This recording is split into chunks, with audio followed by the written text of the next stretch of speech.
Saat pintu dapur terbuka, aku terkejut melihat apa yang ada di depan mataku. Perlahan aku melangkah keluar dari pintu, walau sedikit agak ragu. Namun dari arah sana, terdengar suara yang memanggil-manggil namaku. Selangkah sudah aku keluar, dan saat badan berbalik arah, pintu itu sudah lenyap. Astagfirullah, kemana pintu itu? Bagaimana aku pulang nanti?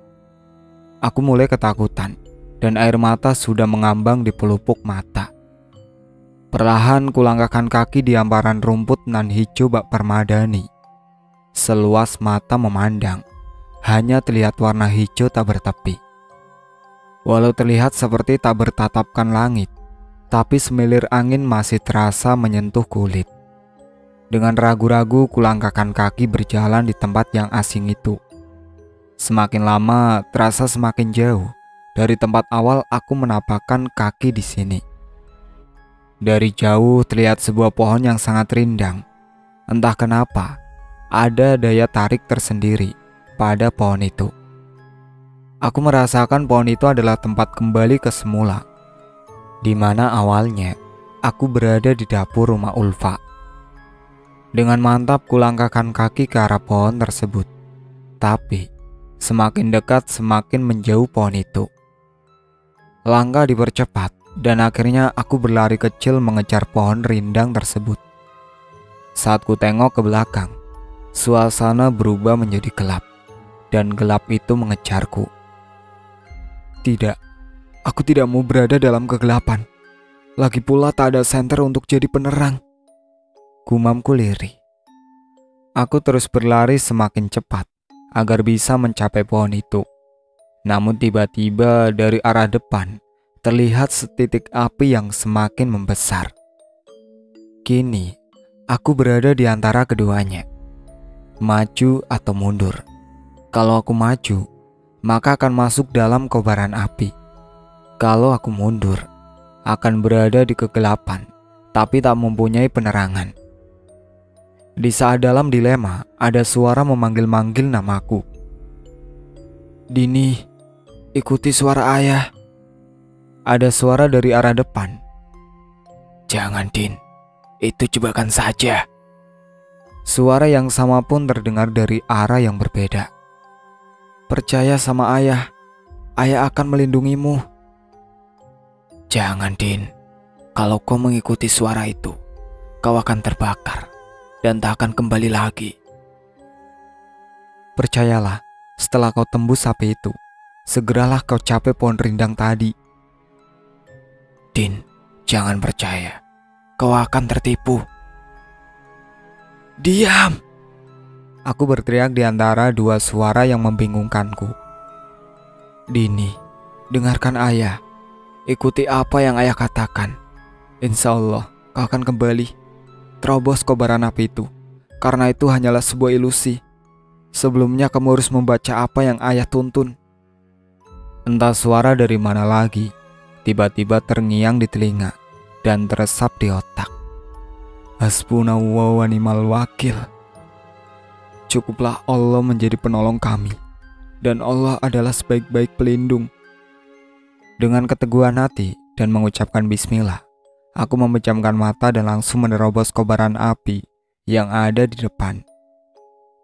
Sungguh, dengan izin Allah, aku tak merasakan panasnya sengatan api.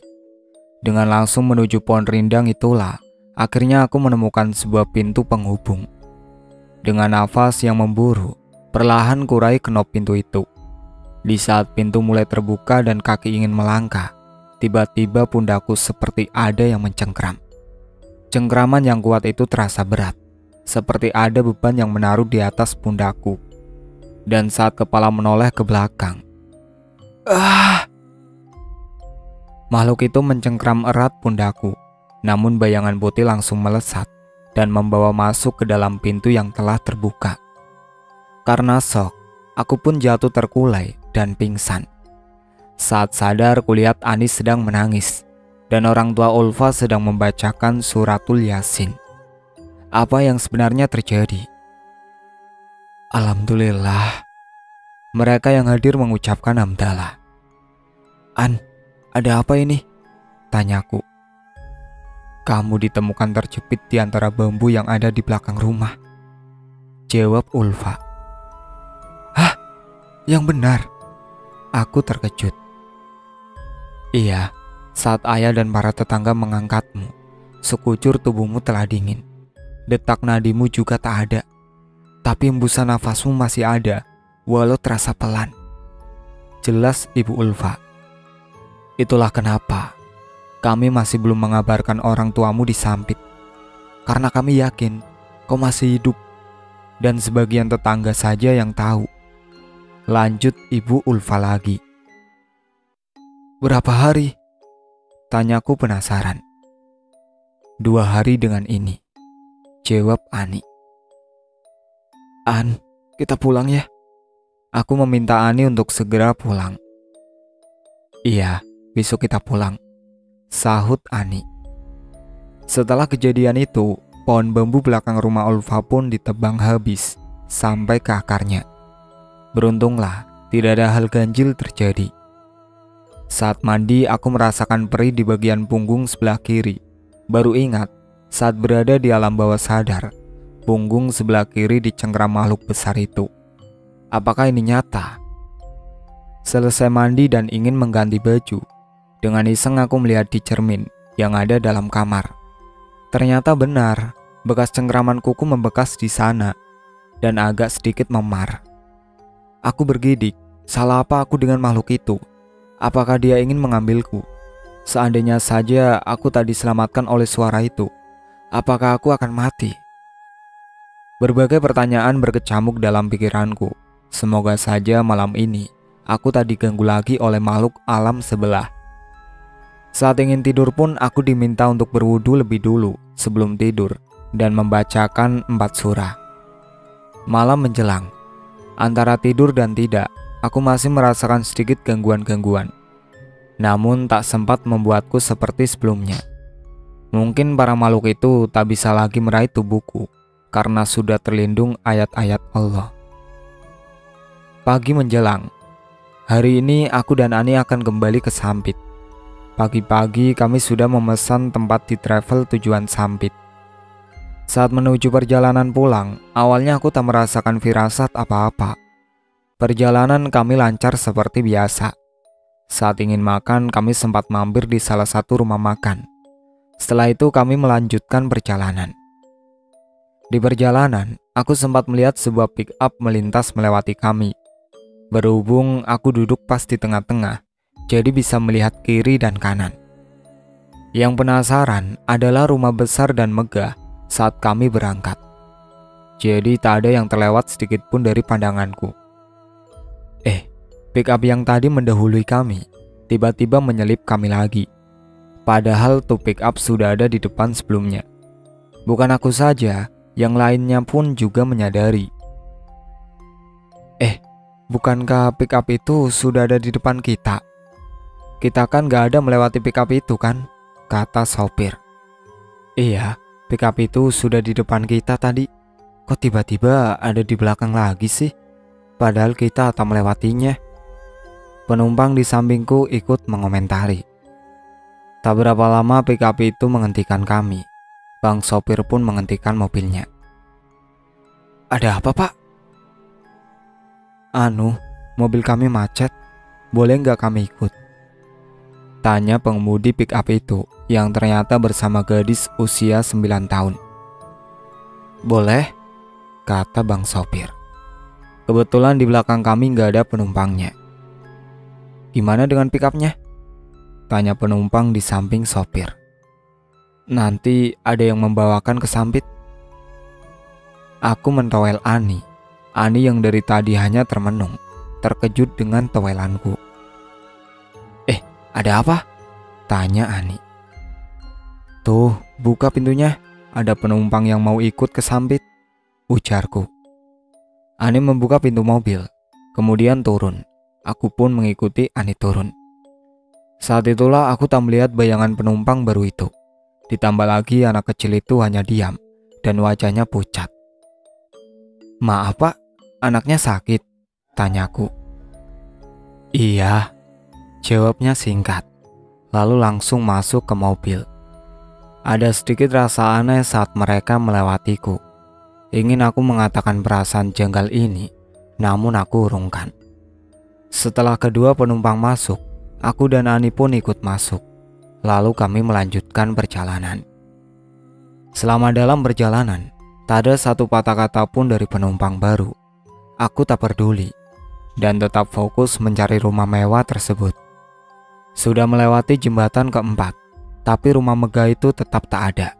Dan tepat di jembatan kelima, aku yakin disitulah tempatnya. Tapi tak ada rumah megah. Yang ada hanyalah hamparan rumput seluas mata memandang. Kini aku yakin rumah itu adalah rumah dari alam sebelah. Dan kami sekarang sedang melalui tempat yang selama ini disebut tempat yang penuh mistis.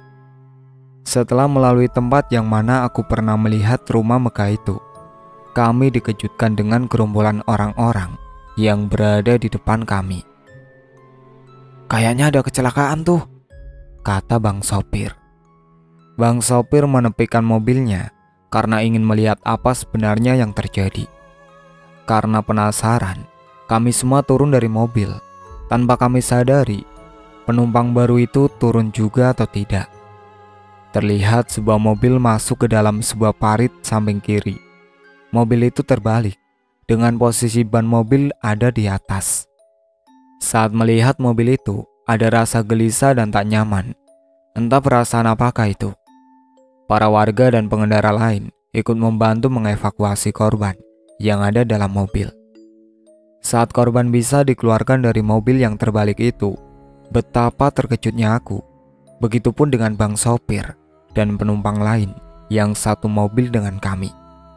Ternyata korban itu adalah sopir pick up dan anak gadisnya. Kami segera mencari penumpang baru itu, berharap apa yang kami lihat ini salah. Tapi kebenaran tak bisa dipungkiri. Penumpang baru itu tak ada di dalam mobil. Bang sopir pun meminta kami agar segera masuk dan melanjutkan perjalanan. Selama dalam perjalanan, tak ada kata yang terucap dalam mulut kami. Kami semua diam seribu bahasa dan berharap segera sampai di Sampit. Sesampainya di Sampit, saat semua penumpang sudah diantar ke tempat masing-masing, hanya aku yang belum diantar. Dalam menuju rumahku, waktu terasa sangat lama. Selama dalam perjalanan ke rumah, gadis dan ayah korban kecelakaan itu tiba-tiba muncul di sampingku, membuat tubuhku bergetar dan tak mampu bergerak. "Terima kasih, dengan perantaramu, mereka bisa melihat kami dan membawa kami cepat pulang ke rumah." Kedua korban kecelakaan itu memegang tanganku dan hanya mengucapkan terima kasih. "Dik, udah sampai?" ucap bang sopir. Aku terkejut, kedua anak dan ayah itu pun sudah tak ada di sampingku. Aku turun dari mobil dan mengambil tas ransel yang diberikan bang sopir. "Makasih ya bang," ucapku. "Iya," sautnya. Saat mobil itu berlalu, kulihat sang ayah berada di samping bang sopir, sedangkan sang gadis kecil berada di jok tengah dan tersenyum padaku sembari melambaikan tangannya. Itulah kisah pengalaman seram yang dialami oleh Kak Kansa Azhara. Sekian cerita kali ini, sampai jumpa lagi di cerita baru berikutnya.